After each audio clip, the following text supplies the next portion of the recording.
Hello, Rattlers. So anyone who has ever seen me or heard me speak, one of the things I never do is write anything down in advance. I want to make sure that I feel the energy in the room, that I pray and understand what it is that God wants me to do in that room in the moment. But I will tell you what he had me do this morning. For the first time ever, he had me write down 5 points. And I think he did that because they told me I had 20 minutes. And he had 5 points he wanted to get to you in that 20 minutes. I love when they do the introductions and they give all the accolades and the summa cum laude and the Harvard and the this and the that and the this and the that, because then I get to stand up here and give you the story before that story. My father, born and raised in Houston, Texas, he picked cotton. He went to Southern University on a scholarship and made a decision that he knew would cause him to lose that scholarship, which was participating in a civil rights demonstration. The civil rights organization told him, if you get kicked out of school for participating, we will give you a one-way ticket anywhere in the country by train. He chose Los Angeles. Somebody loves Los Angeles. He knew he wanted to be a writer and a producer of music. He goes to Los Angeles, he's sleeping on people's couches, and he's writing and he's producing and he's making incredible music, and he gets a call out of Detroit by a man who had a startup called Motown.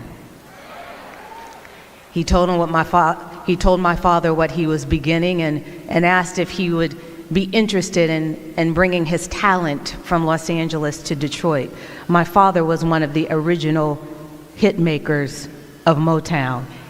I share that because he started picking cotton.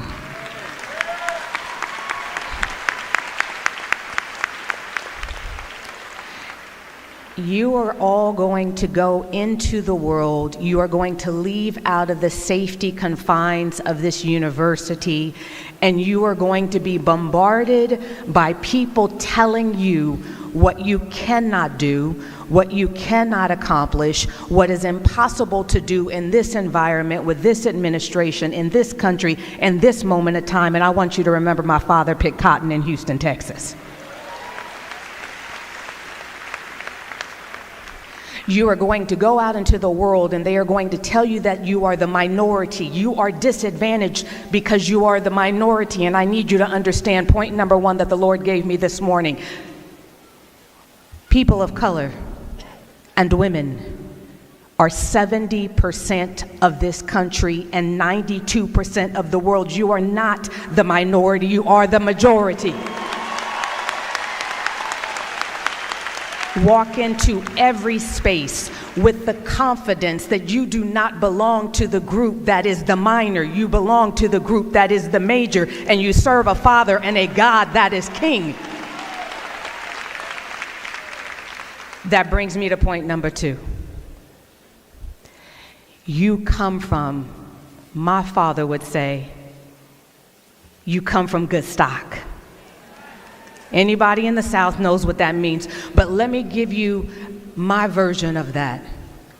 You come from the strongest of the strong. Let me break that down for you. 12 million Africans, at least, left the shores of that continent by force. At least 2 million died in the Middle Passages. At least 12 million left. Most people don't realize only 388,000 made it to America. That means those who made it onto these shores were the strongest of the strong, mentally, physically, spiritually, emotionally. They came on a ship side by side, blood, feces, disease. They were shackled, they were torn, and they arrived here fully intact. That means that blood that runs through your body came from a people that refused to give up.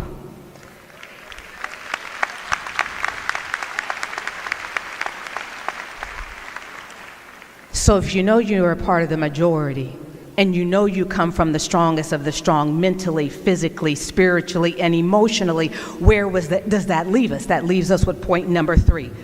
You are your only limitation. There is a science experiment that you can find online, and it will look incredibly outdated. There's no color, and it is a scientist, and it's literally called Fleas in a Jar. For anyone who has not seen this, I highly recommend you go to YouTube and you watch it, but I'll try to bring it to life for you in this moment. The science experience, anyone who has ever seen fleas, you know that they just boing, boing, boing, like they're all over the place. You can't really kill them because they're just jumping. This scientist takes fleas, puts them in a jar, and puts a lid on the jar. Those fleas keep popping up and hitting the top of the lid of the jar until a place where they realize, if I keep doing that, I'm going to keep hurting myself, so I'm only going to jump as high as right below the lid. 3 days later, the scientist takes the lid off the jar, and the fleas never go higher than where they had limited themselves to go. But that is not the part that matters for us. The part that matters for us is their offspring never jump higher than they did. We are a generation that does not understand. Number one, we're not fleas. Let's be clear about that. However, we have the same mindset. We believe that there is a cap. We believe that there is a ceiling. We believe that there is something that is preventing us from going higher. But here's the thing. If there is a glass ceiling, it's got to crack the size of Hades, because I got through it. My daddy got through it. Oprah got through it. Tyler got through it. Dorita and Robbie Robinson got through it. David L. Smith got through it. Robert Smith got through it. David Stewart got through it. You can go down the list. Melody Hobson got through it. We would be here going through that list for the rest of this day. So what is the difference between them and you? You can't say it's education, and I'll tell you why. Because you're looking at a person who left home at 15, dropped out of high school at 16, lived in 3 homeless shelters by the time she was 18. Your end story has nothing to do with your beginning story, and this country cannot contain what God means to excel.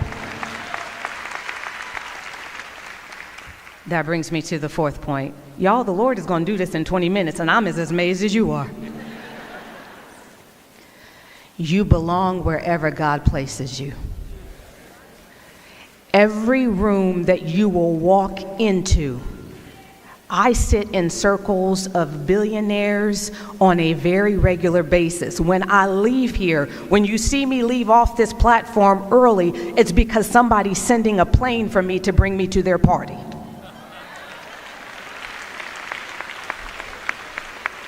I sit in rooms with the most powerful people in the world. That is not an exaggeration. That is not a metaphor. That is not a hyperbole. I sit in rooms with the most powerful people in the world. I was paid to go speak for a group, only 100 people, in Big Sky, Montana. That 100 people represented $160 billion. Do you want to know what their question was for me? How do we find our purpose? Do not assume that the people that you are walking into the room know more, can do more, can be more. You walk into the room believing and knowing that you walk through that room because God opened that door from you. And if God opened that door for you, the room that you walk through is exactly where you're supposed to be. You will go into the world and they will tell you that there is such a thing as imposter syndrome, and I will tell you that is complete BS. One person made it up, one person has convinced the world that it exists, and one person has made sure that women and people of color are impacted by a syndrome that does not actually exist. There are plenty of people from the beginning of time who have walked into rooms in which the people in those rooms make more money, they're more powerful, they have higher degrees. Let me tell you something, that summa cum laude, I'm super proud of that. I got my degree last year. Until then, I was a high school dropout. Guess who did not feel uncomfortable walking into rooms with people with PhDs and master's degrees and billionaires and centimillionaires?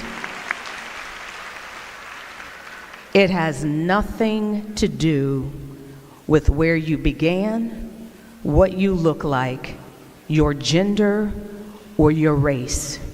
It has everything to do with whether or not you have walked through the door that God has called you to walk through. And if you have, then you should have no concern on the other side. How do you have imposter syndrome when God put you there? That brings me to my last point. Y'all, I got to all 5 points and I'm ready to Dougie. Okay.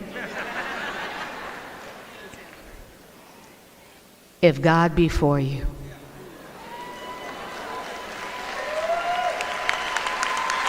if God be for you,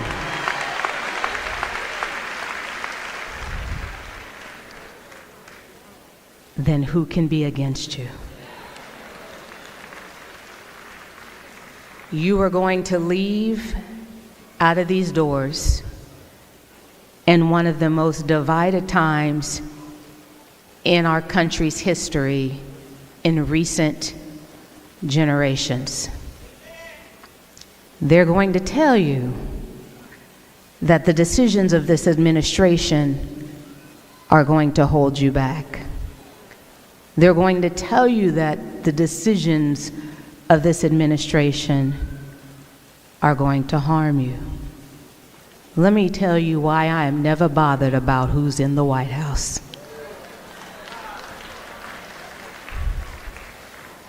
We got to understand, they may have been voted in, but nobody gets anywhere without God deciding that is a part of the plan. The story of Moses, the story of Pharaoh, people miss a really important part with that. Every time the Pharaoh said, I will let your people go, after Moses said, let my people go, they would begin to go, and Pharaoh would have a change of heart and send his people to go get them. We miss a very important sentence. And God hardened his heart. I need y'all to hear this. What we're watching, y'all, is Pharaoh. Make no mistake about it. I need y'all to pay attention to what's going on. Do not be discouraged by it at all. Ask the Lord, what is your purpose in this moment? Because he couldn't get into that office if you didn't allow him. So what is the purpose? What are you trying to prove? What is my part in this process? Because let's be clear, there's a whole lot of people over the next 4 years that are going to get rich. There's a whole lot of people that are going to become successful and powerful over the next 4 years. I will be one of them, to be clear.